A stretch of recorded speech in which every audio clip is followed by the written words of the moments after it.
Do you know what, guys? I truly don't know whether I really like this movie or not. Honestly, I don't know. I've watched it 3 times now, and I can't figure it out. I actually generally can't figure it out. Since I've been doing these reviews, this is the most perplexed I've actually been. Because I don't know whether I've enjoyed this film because I actually thought it was generally a good movie, or I've enjoyed it because it's so bad it's entertaining. And I'm kind of hoping while I'm doing this review, I will kind of fall one way or the other and kind of figure out how I actually do really feel. So, we're talking about Intruder from 1989. And I had never heard about this film before. And I'm surprised I never did, because it's got 3 of my favourite people in horror in it. Ted Raimi, Sam Raimi and Bruce Campbell. Okay, Bruce Campbell albeit for like 20 seconds. But I'm a massive Evil Dead fan. So the fact that I'd never heard of this film before with them 3 in it, like, baffles me. And it was only because I saw this on Shudder. It's a horror in the UK. And that I saw who was in it. And I was like, how have I never heard of this before? So I watched the version that's on Shudder. And as it turns out, that was the cut version. And I did not enjoy that at all first time around. It just... Because I watched a lot of people's reviews of Intruder first before I watched the movie. And they were always going on about how brutal and how fantastic the kills were in it. But if you watch the cut version, that film has been butchered. I mean, you hardly see anything. And I never realised that. I didn't realise I was watching the cut version. So I was just kind of like, what is everyone on about with this? Like, this is nothing. But then I realised there is an uncut version, that there's a director's cut. And I managed to find that one and watch that. And yeah, the uncut version is so far superior than what the version on Shudder is. It really is. And I enjoyed the film a hell of a lot more second time around. And I've only just now finished it for the 3rd time to do this review, so it's a little bit more fresh in my mind. And I will say this, each time I've watched it, I've enjoyed it a little bit more, and I've picked up on little things in the movie that I missed last time around. So, quickly just getting into the plot of the movie, guys. It's about a night shift crew at a supermarket, and unfortunately for them, there's a maniac psycho running around in the supermarket, killing them off one by one. It's basically all you need to know. And I will say this, guys. You know I go into spoilers in these older movies with my reviews. But I will say this. The film is basically a whodunit movie. So it's like, who could the killers be? Which one of the night shift crew is it that are killing these off one by one? Or is it the main lead's boyfriend who's a bit crazy, who's running around in the store and stuff like that? He's the red herring of it, by the way. It's clearly not him. If you've watched enough horror movies, you know it's not him. Because they're throwing him in your face. Oh, he's the killer. And he's not. But, yeah, avoid the trailer to this movie. Because the trailer to this movie completely gives away who did it. Completely. And avoid certain movie posters for this movie as well, because it clearly shows you who the killer is. And I'm probably using one of them right now for this review. So even the marketing for this movie completely ruins it. Basically, I don't know who thought that was a good idea, but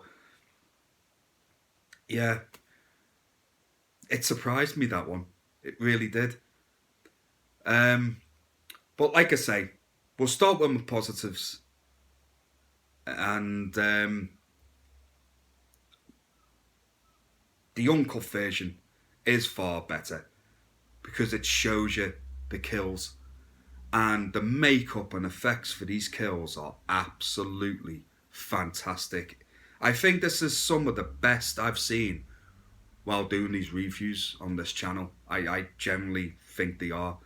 For the budget this film was, which is extremely low budget horror movie, the effects for this are outstanding. And the kills are absolutely brutal. I mean, really brutal. So now I understand what other people are saying in their reviews now. After seeing them all, some of it I was like, Jesus Christ, like, what? Fantastic. If you like this movie just for the kills on its own, I completely understand. I really do understand. It's some fantastic work, and you just got to give props to the guys for doing that. Also, Danny Hicks in this movie is hands down the standout performer in this movie. Spoiler alert, he's the killer. Right? He's the killer. And when you find out he's the killer in like the last 10-15 minutes of this movie, his performance goes so batshit crazy that he just makes the movie for me. And there's so many little funny moments as well with him that it saved the film in a lot of ways for me as well. I just think he's absolutely outstanding. And I also love Danny Hicks from the Evil Dead 2 movie as well. But to see him in a role like this was fantastic, man. It really was. I thought he was brilliant. I really did. And I like the setting of this movie as well. You know, a night shift in a supermarket, locked up, very few people around. You know, it's a nice setting for a slasher movie. You know, I dug it. I really did. I dug the setting of the film as well. But to get into my negatives of it, a lot of the time, when I was laughing in this movie, it wasn't for moments that were supposed to be funny. It was like some of the acting was terrible in this film. And there was a lot of moments in this movie that reminded me of The Mutilator, which isn't a good thing if you go back and watch my review of The Mutilator. This film is far better than The Mutilator, by the way. I do have to say that. Far better. But, oh yeah, some of the acting wasn't great in this at all. And I tell you what, just going back to a positive, because I've just literally thought about it now. This film is very well directed as well, by the way. I will give it props for that as well. There's some very interesting, unique shots in this movie that you haven't really seen before. And I think a lot of them shots were probably inspired by Sam Raimi, because it's very Sam Raimi-esque. You know, I think, he probably give a lot of tips and hints how to do certain shots in this film, and a lot of it is brilliant. So I do think this film is very well directed as well. I will give it that. So jumping back into my negatives, like I say, the acting's not great. It's not. And there's one kill in it. Again, reminded me of something similar from the Mutilator. And do you remember the guy that had like the buzzsaw or whatever it was, the weed whacker, put into his stomach, and he's like, right? Well, there's one kill in this that a guy gets slashed across the face with a meat cleaver, and then he's getting dragged to this machine, and he's literally just on the floor getting dragged, just going, ah, ah, ah. And it's so shit.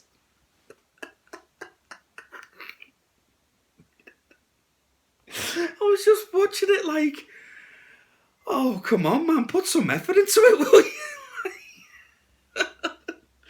But then I think his death was actually the worst one, because he just gets like a cutter, like a meat cutter, just right through his head.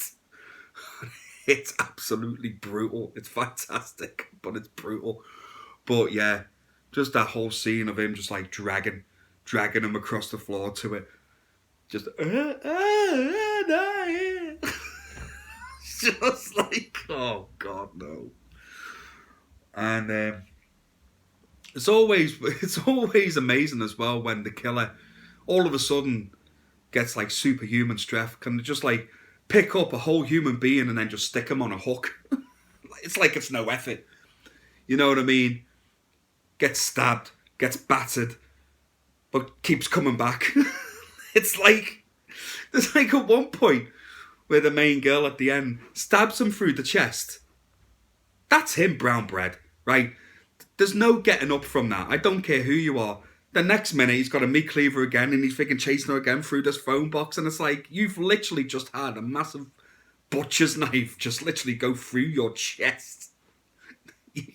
You're not getting up from that. I don't care who you are. You're not getting up from it.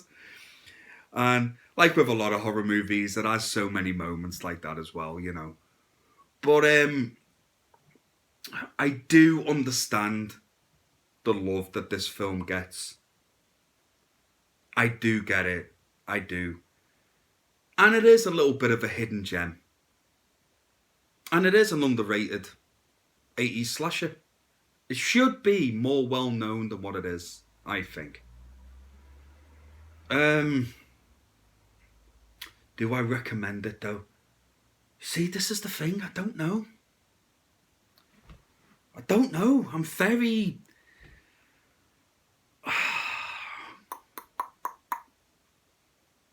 Do you know what? I would recommend it. I would recommend it, yeah. I would recommend giving it a watch. Is it good though?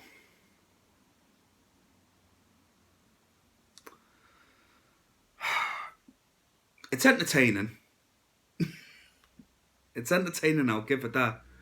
Once the kills start, it's entertaining. Because I will say the first half an hour of this is slow. Really slow.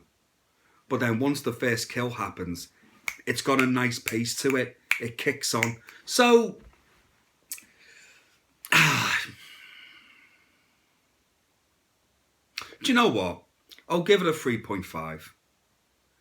I'll give it a 3.5. There you go. It's fresh. I recommend it.